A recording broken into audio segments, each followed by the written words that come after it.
get your daughter's homework started. Yeah, that and a bunch of things, because I just got home from Europe. Right, that's what they were telling me.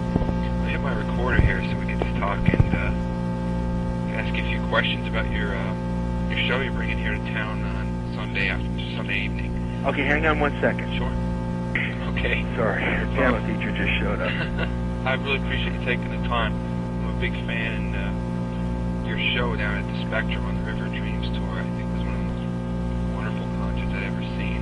Well, that was an early one. Yeah, you did 6 nights there, and I think I was there, it was in September or October. I was there, I don't know, second or third night. I sent a review off to the record company. I don't know if you ever got a chance to see it, but just a wonderful concert. Thank you. That was so early in the tour, and we were moving around so much, I didn't really get to see much of anything. You can always send it to my office.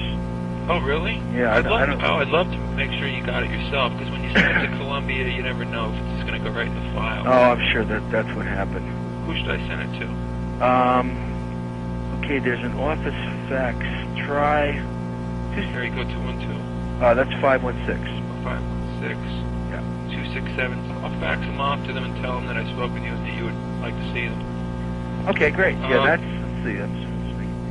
We're in the process of changing numbers, so that's the last fax number right now. Okay. Yeah, that should work.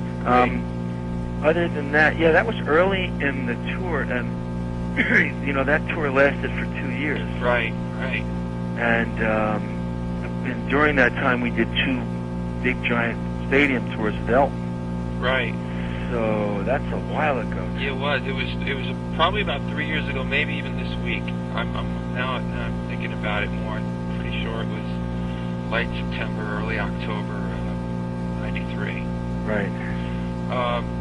This show that you're doing here in Wilkes University on Sunday, I covered for our paper you doing a similar program up at Scranton University in the spring. Yeah, same kind of thing. Right. How long have you been doing this?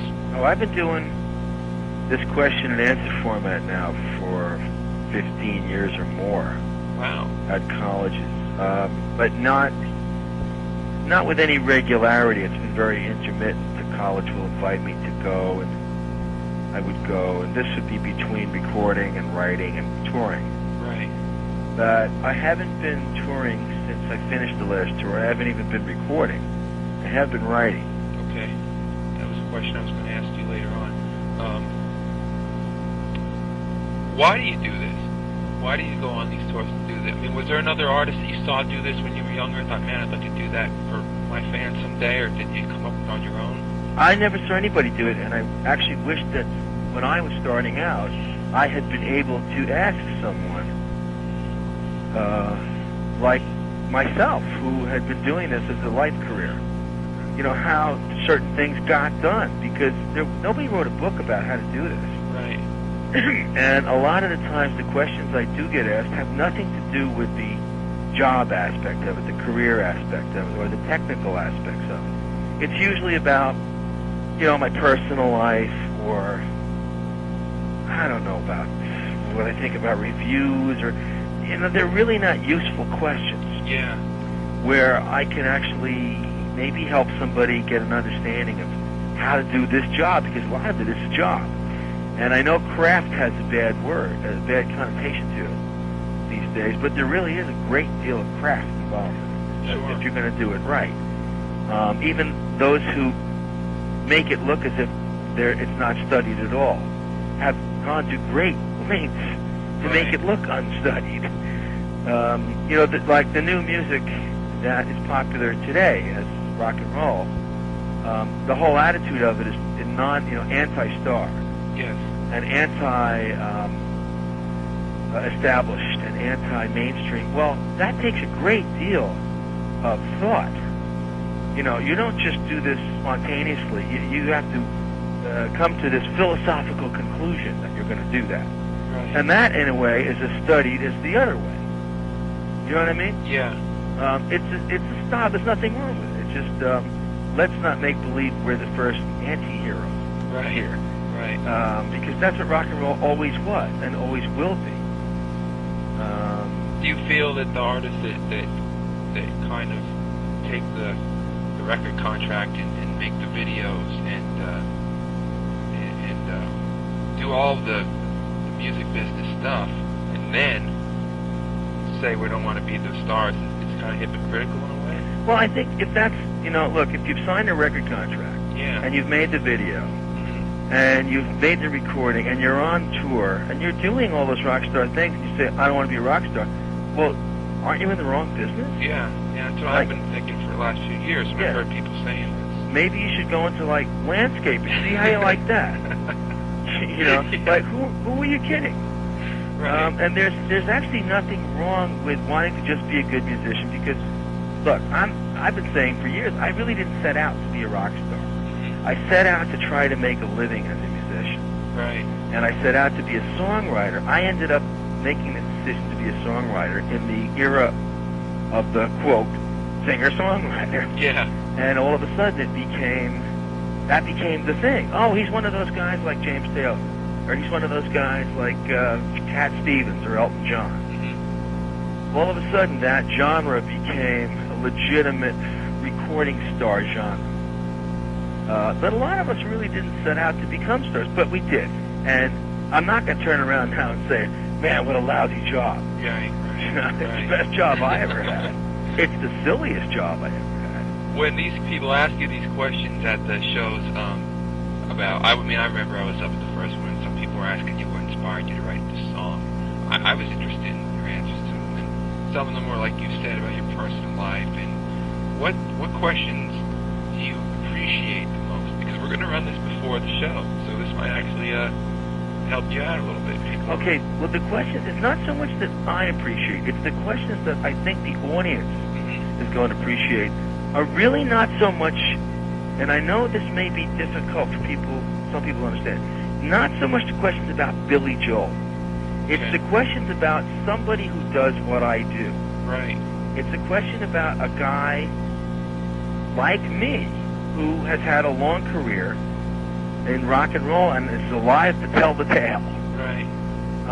So I think what they would appreciate, and I know I appreciate it too, is not so much the pointed questions about Billy Joel's music or Billy Joel's personal life.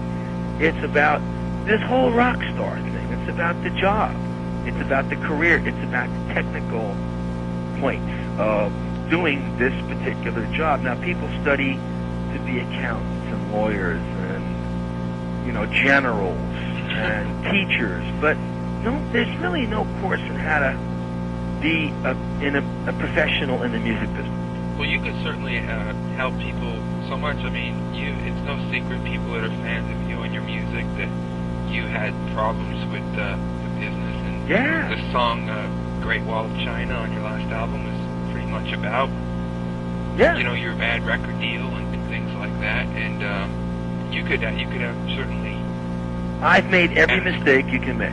Yeah. And I've survived to tell the tale. And what I'm trying to do is, like, learn from me. Look, listen to what I'm telling you, because it happened to me. And I know.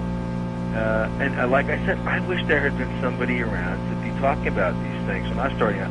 Not just the music, but the business. Because it is a business. And no matter what you do in this country, if you're going to make a living at it, you're in business. And not that that's, that you're in it to make a lot of money, but you are in it to put food on the table to an extent. You do want to be able to feed yourself. Right. So that you can, also, put energy into your body to drive the mind so the mind can maybe think. So, I don't know. There's a lot of aspects that people don't even think about. And I think the questions that have to do with a lot about, Billy Joel's music and what's Billy Joel's favorite color or what's Billy Joel's favorite song. Right. They're not really important. What's really important is, how do you do that? Yeah. Or how do you record? How do you avoid getting ripped off? How do you write songs? Where does it come from? Right. How have you swum through these shark-infested waters for 30 some odd years and are still doing it? How come you're not recording now? Okay, that's a fair question. Sure. Are you? Is it true that you had written a letter? I remember you said this up in Scranton at the opening of the program to the Beatles, and you asking for some sort of career advice, and you got a pamphlet for merchandise or something like Yeah, that? yeah. I remember when I first was starting out, I wrote a letter to the Beatles, and I love you guys. It was really heartfelt and passionate letter. How do I get a record contract, and how do you write these songs? I always pointed questions, and I got a pamphlet back with Beatle dolls, Beatle lipstick, and Beatle purses, and that's not what I wanted. Yeah. And my heart was kind of broken in a way, and I thought to myself, if I ever got in a situation where I could help somebody, then I would like to do it. Because when one of the things I wanted to do when I was younger was to be a teacher. Because good teachers make all the difference in the world in a student's life. I know that for a fact because I wouldn't be a professional musician if it hadn't been for one teacher in school telling me that I should be a musician. Because when I was doing it, it was an outlaw job, and nobody advised you to become a musician. And that was like condemning you to a life of, poverty, humiliation, and drug abuse. Right. Right. And when this teacher said you should be a musician, I thought, my God, this is incredible. And they were very supportive, and they were very helpful, and they were a good teacher. Right. And I thought that's a good thing to be. And if I ever got in a situation where I could help to teach, that's why again I stress. Try, if you have a question, try not to ask so much about Billy Joel. I'll answer any question that's asked, unless it's really lame. I'm not going to tell people what they can ask and what they can't ask, but I'm encouraging them to ask questions which have more to do with the job. Yeah. Because it is a job. Right. Ask me about making videos. Ask me about record companies. Ask me about managers. Ask me about lawyers. And a lot of this stuff has very much to do with other jobs, because they're all going to be swimming in a sea of sharks, no matter what career they decide on. Sure. And even people who aren't in the school. I'm assuming some of these tickets are being sold outside the school. Right. Yeah. Now, also, just to clarify, it's not a concert. And that's understood. Yeah, I know. But it's also not a dry lecture where I'm just standing up there pontificating. Well, that's what I wanted to ask you about next, because I got the feeling when I was up at Scranton U that there was a part of you that at one time in your life or still today could have probably done stand-up. I mean, you were funny.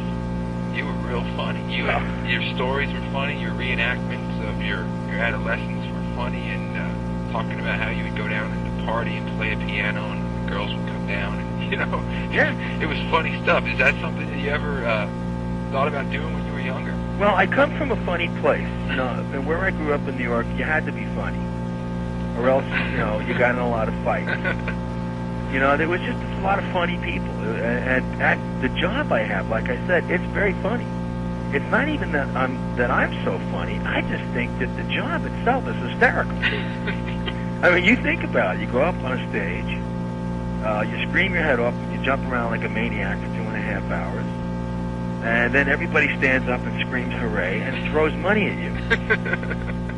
You know what I mean? It's an incredible job. Yeah. And then people write about it, and people send you letters about what you did, and it's just an amazing thing to me. This music is very, very powerful stuff, but the job, there's a lot of funny things about the job that I think have been helpful to me in surviving a career of this nature, because I see the humor in it. There's a lot of funny things. People who can't, make fun of it or see the humor in it, I think take it way too seriously. They have drug problems. Right. They take their own press seriously. Right. They think if they don't have a hit that it's all over. They think if they have a dry spell that it's all over. Well, it doesn't work like that. And I think, there is a lot of humor. I think people will be very surprised. I think it's people, maybe people aren't expecting me to be human. I just thought you were hilarious. The music that, you did a couple of songs, or you do half of a song and, talk about it a little bit, and I was thinking to myself, he should put this on a box or something, because I felt bad for people, a small room, 1,000 seats or 2,000 seats, and I think this show is going to be much bigger at Wilkes this Sunday. Well, the thing is, it's really not a show. Yeah. It's a question and answer, and there is some music. I do play some songs, some of my own music. I play some other people's music too. Sometimes I play some classical pieces. Sometimes I play jazz. I play every kind of music that pops into my head or that is apropos to answering a question. And so I just didn't want people to think that this was just some dry professor standing up there. No, I'll make that very clear in my story because I've seen it. But, actually, even the reason I'm doing this interview is they called up and said, would you do an interview? We haven't sold out. Oh, really? Yeah, and then, somebody else might, say, oh, I don't know. Yeah. I'm only doing this because I love to talk to the press. Yeah. I'm doing this because we haven't sold out. So, right. and I'm assuming, well, look, would I go buy a ticket to see a lecture? I want to see Billy Joel concert. I don't just want some lecture for college students. It's really not a show, not a concert, not a lecture. It's a chance for somebody to ask the person who does what I do a question one-on-one. Right. That's what it is. And it's in a small, intimate atmosphere, which I enjoy. And I think people enjoy too. And it ends up being kind of like, well, let's put it this way. I hope it doesn't turn into like a big piano bar where I just take requests all night. Yeah, I think the way you handled the situation, the way you controlled the scenario up at Scranton, you seem that you've been doing it now for a while. That I just thoroughly enjoy it. This area here in Wilkes-Barre, Scranton, you have a little bit of a history here. You did a series of shows here in the early '70s. And always had a strong following here. Yeah, what's that Catholic center there? CYC. CYC. Yeah, you did a show there. And yeah, we used to play there a lot. Remember that? Paramount Theater in downtown Wilkes-Barre. Yep. You remember those shows at all? Yeah, sure. That was our bread and butter for years and years. Allentown area was another one. Mm-hmm. Wilkes-Barre, Scranton. We played there for years and years. There were a lot of colleges, a lot of clubs, and a lot of small theaters. Right. That were bread and butter for us in the '70s. And this is kind of, in a way, I don't need the money. You know what I mean? I'm not doing this for the money, although I am getting paid. Yeah. But I'm getting a lecture fee, and I'm doing this because I haven't been able to play those kinds of rooms since the '70s. It's like almost going on 25 years now since I've been able to play places of that size. Right. Because when I go out with a band and I go out with equipment, the overhead is so huge that you have to sell to a large volume of people. Yeah. And the funny thing is, now I'm going back doing the small rooms, and I'm not selling out. It's like, people are going to be, what's wrong with this? What could be wrong with this? Why is he doing this? I'm sure they'll all be gone on by Sunday. I don't know how many. You know what? I'm really not worried about it. I guess the school has to worry about it to cover their nut. Yeah. But I won't take it personally. You know what I mean? Getting back to what you were talking about earlier before, I guess this is my last question for you because we talked a lot about what's going to happen on Sunday night. But people do want to know, River Dreams, August '93. So we're talking about over 3 years, and I know you toured on it for 2 years, so it's not like you haven't done anything in 3 years, about a year. The people haven't seen you, heard you on the radio with new stuff. What are you up to? Well, I've been actually writing a different kind of music for over a year now.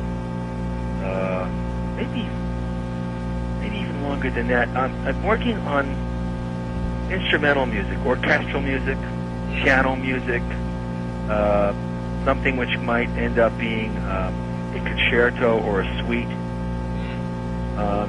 I'm not writing a symphony yet, but my first love was classical music. Right. And I realized when I start a writing process, the first song usually comes from an instrumental idea that I played on the piano as a piano piece. Right. That ends up being a song. Then I write another song in response to that first one, and then the thing spins out. But it always seems to come from something which started out purely as an instrumental piece. I always write the music first, then I write lyrics. Right. So I got to a point, I started to write a song, and then I I liked what it sounded like musically. I said, wait a minute, why am I writing words? This is a really good piano piece on its own. And I continued to write it like that. And it ended up becoming a series of piano pieces, which I'm in the process of orchestrating now. Wow. Maybe that may be done with an orchestra. And I don't even know if I'm going to be the one to do it, because I'm not. I'm at a point in my life where I don't want to continue to be a performer. I've read that. Yeah, I really would like to be able to compose more. Like actors end up wanting to be directors. Right. I actually started out wanting to just be a composer. Then I became a songwriter. And then I became a rock star. Yeah. So now I want to kind of get back to what I originally wanted to do, which is to be a composer. Right. That doesn't mean I'll never record Billy Joel songs again. And it doesn't mean I'll never perform again. But it does mean at this point in my life, I can't be the same person I was. I'm 47. I can't be the same person I was when I was 27. Right. I don't want to be. And I don't think people would want me to be really either. I can't continue to write the same way. I must change. I must grow. I must do something that challenges me and intrigues me, and I think would also be intriguing to people who have liked my music before, because I'm assuming if they like what I did before, maybe they're going in the same direction I'm going in, which is a more philosophical direction, a more, oh, yeah. I don't know, maybe a quieter direction. I don't know. I think at some point in rock music, when somebody's been around for 20 years, and this is what I do here at the paper, is cover rock music, and I've been doing it for quite a while, is that at some point you become a fan of the person as much as the music. And that's not a bad thing. This is what Billy's into now, so we want to listen to it because they're a fan of you, and they want, like your last album, River of Dreams, it was a concept album, and it was a lot about what was going on in your life, and it was obvious, and people liked that, and it was a huge record. Right. So I think people, I think you're right. I think people will be very interested in whatever you cook up. Well, it might be something I end up doing at Wilkes-Barre. I might play some of this stuff because that's a question that gets asked. Are you working on something now? And if you are, can you show us some of it? Can you play something for us? Right. And I'll say, oh, okay. If you want to sit there and listen to piano music for 5 or 10 minutes, I can play something. Right. And I've done it before, and it's not even something I've recorded yet. I can't walk in and hand the tape of this to the president of Columbia Records and go, here's my new stuff. Right. He'll slit his wrists. He can't use this. He can't get this programmed on rock and roll radio. He'll have a hard enough time getting me programmed on radio anyway now because I'm not an alternative artist. Yeah. So this may be all alternative to alternative. Who knows? I don't know. All I know is that I think classical music and rock and roll and popular music can all coexist very happily together. And a lot of artists appreciate all those different kinds of music, and I think a lot of people do too. Maybe they just haven't been exposed to it. Right. It was funny. I read an article the other day about how movies sell music, and there was a movie about Beethoven called Immortal Beloved, and they've been trying to sell Beethoven recordings for years and just haven't been able to.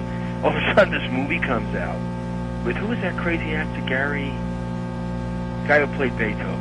Oh, I'm thinking of Amadeus. Okay. That was a similar. Yeah, another kind of movie. Right. Who was the actor who played Beethoven in Immortal Beloved? I don't know. Gary Oldman. Okay. And he just did this over-the-top Beethoven with his eyes rolling around and freaking out, pissing in the street. And all of a sudden, they sold 500,000 Beethoven recordings because they were called the Immortal Beloved soundtrack. Oh, wow. And they wanted to know who this Beethoven guy was. What was this great music that was in this movie? Yeah, that's funny. It's hysterical. It's the tail wagging the dog, but you know what? As long as the dog is happy, who cares which way it's wagging? That is funny. It is funny. And I just thought, maybe not enough people there. This is funny. What's the most unusual? Wait, hang on 1 second. Okay. Hold on 1 second. Okay.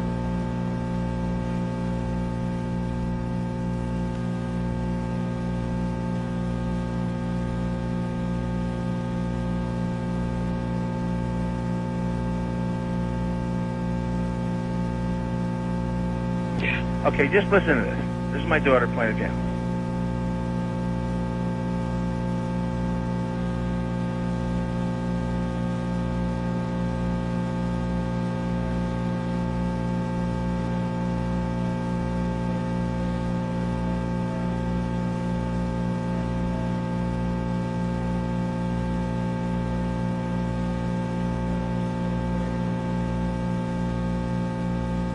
hold on again. That's how old is she?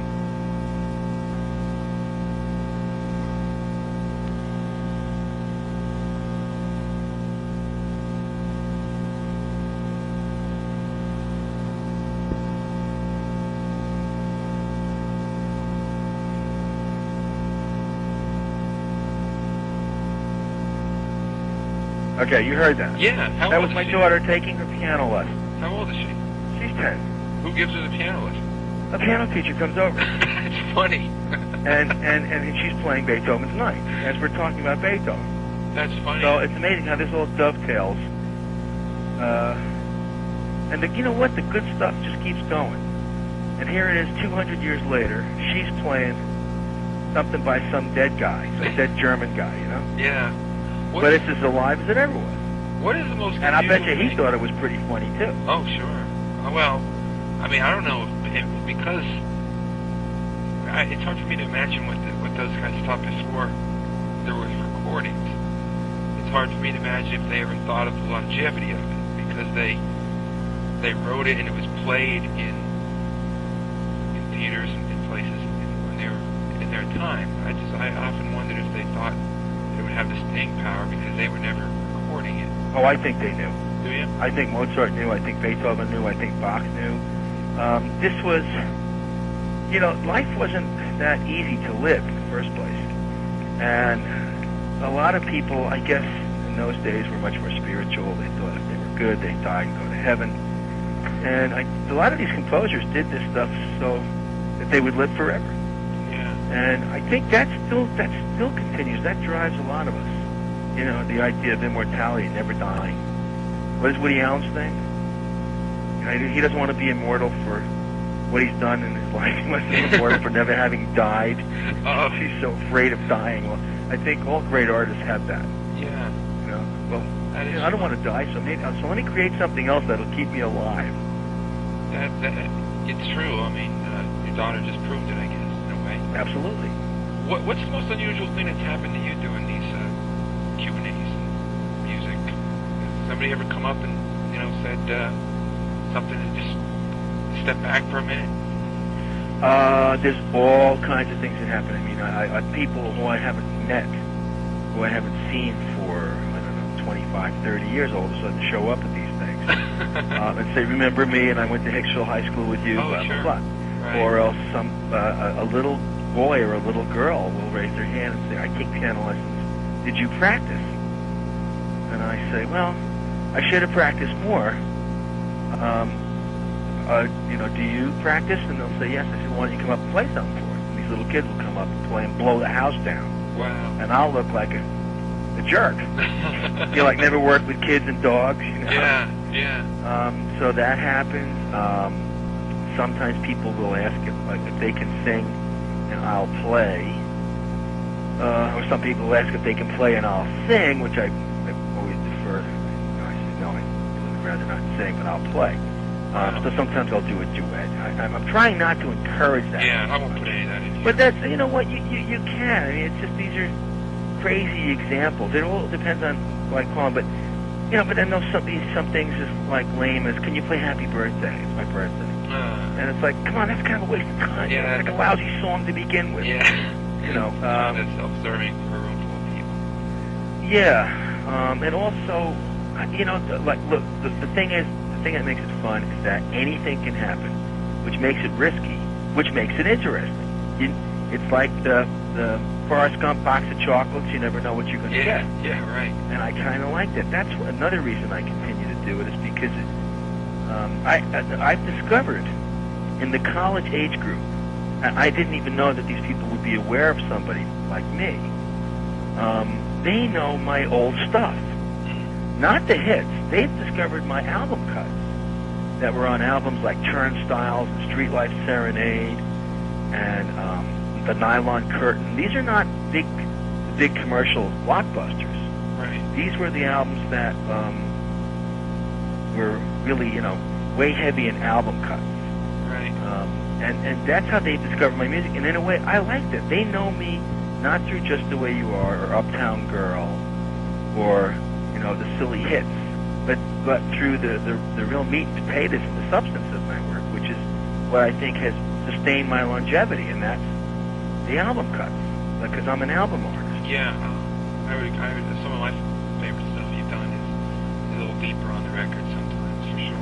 Yeah, I mean, I don't pick and choose the singles. The record company does, and they take the path of least resistance. No, let's get the lowest common denominator to the masses. Although at the same time, I think your double CD set from 86 or 87, They were 85, the greatest hits. Volume 1 and 2, that's one of the best, packages of music you can go to a record store and buy, I think, as well. So yeah, that's ended up being a very, very popular disc. it's a great package to have in a record collection if you don't have all the albums as well. I really appreciate you taking the time, Billy. Sure. And I know you're a big Yankee fan too, so enjoy the series. So am I. Thanks a lot. I finally got back. Yeah, I know. So this is going to run in the newspaper on Saturday or Sunday. It's going to be played up big, so I'm sure somebody will give it to you over at the show. Okay, well, like I said, if you want to fax anything through the office, send it to that number. I will.